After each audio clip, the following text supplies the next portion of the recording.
Okay, let's talk about something we've probably all thought about. Do you have a romantic type? You know, that one specific kind of person you just seem to fall for again and again. Well, in this explainer, we're going to dig into whether you can ever really escape your ex, or if you're kind of destined to repeat the same old patterns. Is funny, right? When you ask someone what their type is, most of us have an answer ready to go. Maybe you're all about those cool but not too cool artists, or hey, maybe it's warm, friendly nerds. People seem to just know their patterns, whether it's a thing for sensitive weirdos or, yeah, even emotionally distant people. It's something we just feel intuitively. But here's the thing, our culture usually treats this like it's a huge problem. I mean, think about it. How many reality shows, dating coaches, or even therapists are out there telling people to date outside their type?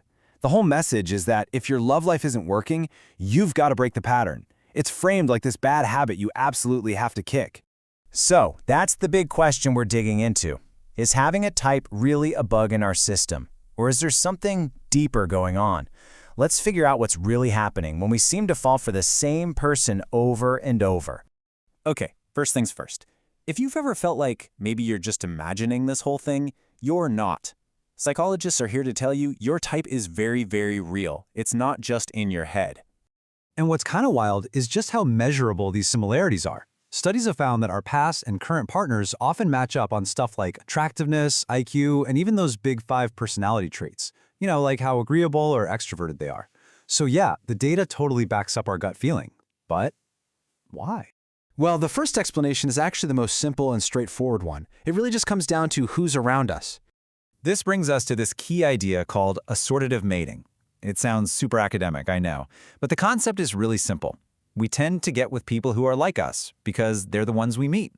If you're a doctor, you're just more likely to meet other people in the medical field. So a huge part of your type is really just a reflection of your own life and your environment. But this is where things get a little tricky. We might say our type is something really specific and cool, like artistic or adventurous, but the research shows that when you get right down to it, most of us, all around the world, actually value the same core things: kindness, intelligence, and yep, physical attractiveness. So there's this gap between what we think we want and what we actually go for. And this perfectly captures what psychologist Claudia Brumbaugh talks about. We just don't always know ourselves that well. We think we do, but we might say our type is a niche thing because the stuff that really attracts us, like someone just being a decent, kind person, feels too obvious to even mention. Okay, so proximity is one piece of the puzzle. But beyond that, there's a much more powerful psychological thing happening. And that is the deep, deep comfort we get from whatever feels familiar. So how does this actually work? Well, it's like a chain reaction. You meet someone new, right? And maybe you don't even realize it, but they remind you of a past partner. That little spark triggers a feeling of familiarity. And our brains love familiarity because it feels predictable, and predictable feels safe.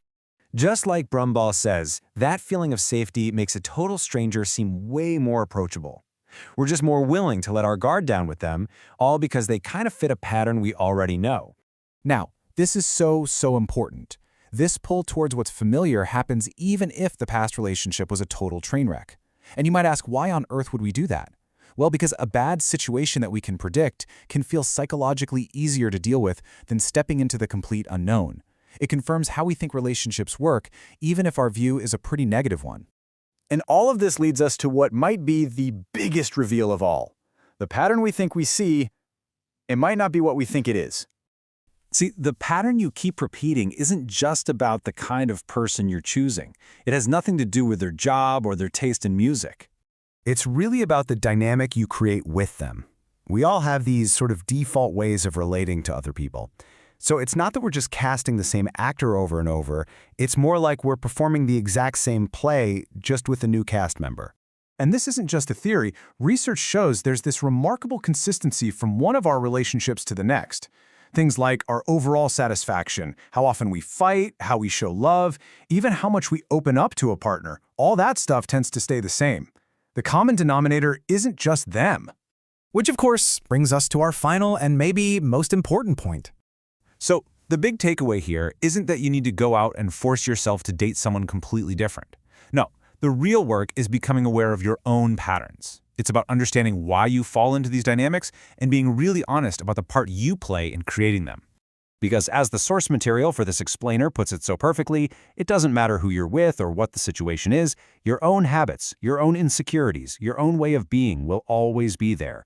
In all of your relationships, the one absolute constant is you. So I'm going to leave you with this question to chew on. It's not just about who is my type. It's more about what's the role I always seem to play. What's the dynamic I keep creating? What's your constant pattern? Thanks for diving into this with me.